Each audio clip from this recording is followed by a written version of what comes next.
We've lost the on-off switch in our brains, and it's killing us.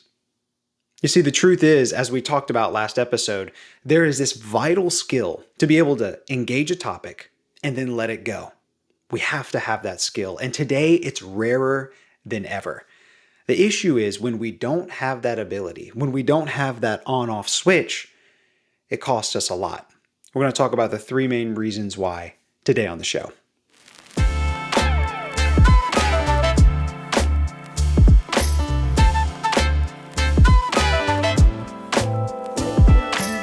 Hi, I'm Reese from thrivingman.com, and our goal is to help you conquer your everyday chaos and build a thriving life. We want you to build a life that you can be proud of. We release videos like this every single week, so I encourage you, like the video, share it with someone that you think it would help, and subscribe if you want to catch up on everything as soon as it comes out.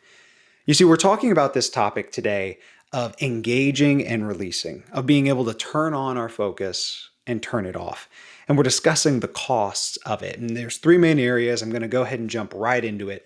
The first thing that not having the on-off switch in your brain messes up is it hinders your potential. You see, focus makes us powerful. Have you ever gotten into a subject and really dived in deep? And it's almost like time passed by quickly and you get more effective at what you're doing. You get super dialed into it. And when you come out the other side, you're like, dang, I accomplished a lot. There's a certain power that only comes with single-minded focus. I want you to picture one of the greatest athletes of all time in any sport. Let's say LeBron James, for example. What if LeBron James decided that he wanted to go pro in basketball and in golf? You would have never heard of him because he would have been splitting his attention, his focus between two totally different sports.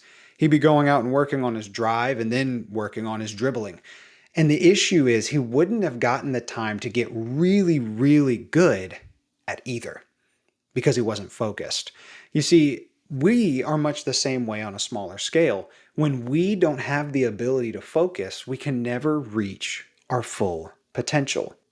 We've lost the art of really being able to focus on one thing at a time. Probably the most clear example of this would be when we're driving. You're driving and you see like some old guy kind of drifting into your lane, and you look and you're like, why on earth is he in my lane? This is a completely wrong one. He's on his phone.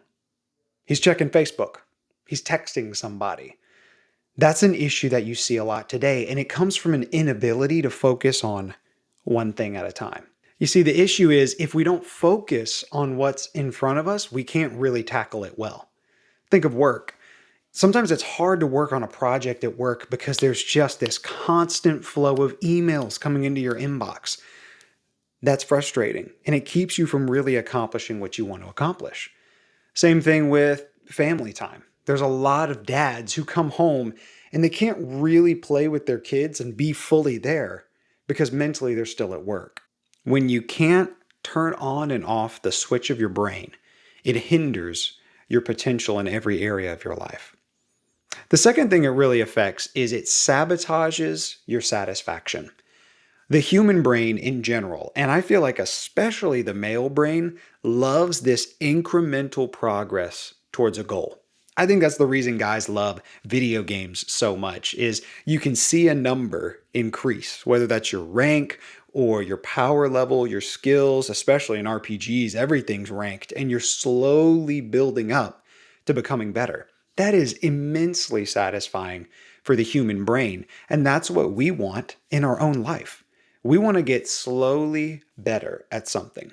We want to make progress. The human brain loves progress, so much that in every single isekai anime, there's some kind of ranking system to show that they're the best or that they're really leveling up. Just look at Solo Leveling. The idea of seeing the main character make progress appeals to us because that's what we want for our own life. Action may take effort, but it is immensely satisfying. Think of a sport that you may play. It starts out really frustrating, but as you get better and make progress, you can start to win games and even have winning seasons. We love progress.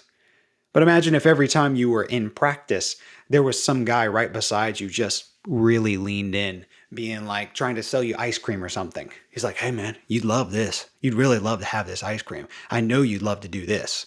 Or let's say you're in working on a project at work or even playing a video game, and there's somebody right next to you the whole time being like, you want to get on TikTok? You want to do TikTok? TikTok would be fun. Hey, hey, hey, hey, hey, you'd really like what I have to show you on TikTok.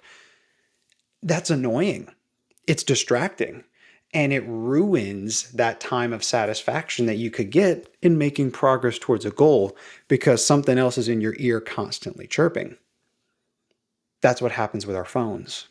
That's what happens even mentally sometimes. We're mentally somewhere else, so we can't look at what's in front of us. So that satisfaction that we would get doesn't end up coming. Finally, when we don't have the on off switch in our brains, it ruins our rest. And this is one that I think everybody can identify with very clearly and quickly.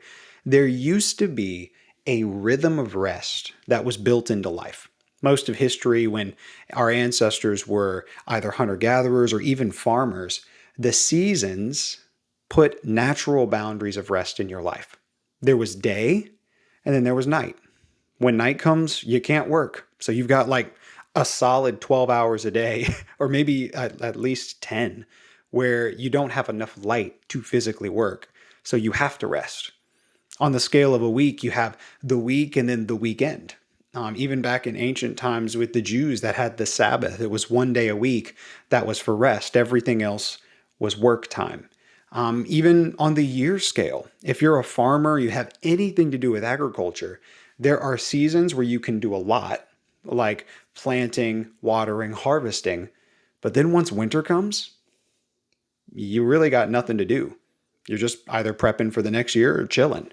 It's a season where there's pushing and then resting. That used to be normal. But in our world today, all of those barriers have been removed. In some ways, that's great. But in some ways, those barriers kind of protected us. Now, because of light, electric light, the light bulb, you can have constant light all the time. You don't have to go to bed when night comes. You don't have to stop working when night comes. You can do anything at any time. In the week, you've got a laptop. So everything that was there with you at work that you used to leave at work can now come home with you on the weekends. Or in the year, pretty much every business doesn't have any seasons. Most businesses are 365 days a year, and they only shift between busy and more busy because the more busy you are, the more profitable your company is. Now that everything's constantly going on, everything's always happening, that work time tries to invade our rest time, not just physically, but mentally. You see, what we need and what's been stolen from us when we don't have the on off switch is not just rest of the body, it's rest of the mind. I know you've been here because I've for sure been here before. You sit down to chill, and all of a sudden you're thinking of all the things that you haven't done, all the things that need to get done. There's no peace of mind for you to truly unplug and enjoy. So a lot of people, vacation's the only time they get to do that. And honestly, a lot of them don't even get that on the vacation. The issue is work is a good thing. Rest is a good thing. Focusing and dialing in and tackling a problem is good, but so is disengaging and chilling and just connecting with the people around you, laughing and relaxing. Both are good things, but they've kind of been blended together, and that's not good for us. We used to play this game at youth camp every year where there was essentially a milkshake that you would build that is just a Happy Meal, the whole thing blended up and put in there. The burger, the toppings, the fries, the drink, all of it gets put together in this one soup that you have to drink. And people would throw up every year because it's disgusting. That meal is something you would pay for and enjoy when everything has its place. But once it all gets blended up and put together, all of a sudden it becomes repulsive. What's funny is that in our life, we've taken work, we've taken rest, we've taken family time, chore time, work time, all of these things, and we've blended it all together to where they're all invading each other's spaces all the time. It's kind of got the same effect as a Happy Meal shake. The meal that would have been good becomes bad. And that's where a lot of us are at with life. You see, when we don't have an on-off switch, when we don't know how to really engage and then disengage, we lose the ability to rest and enjoy our life. We lose the satisfaction of making progress towards a goal, and we lose the ability to really reach our potential. Today is all about understanding that, because if you understand this, hopefully it will motivate you to begin to take steps to get that on-off switch back, because you can. As we continue on in this series, we're going to talk about attention, what it is and how there's a war on it.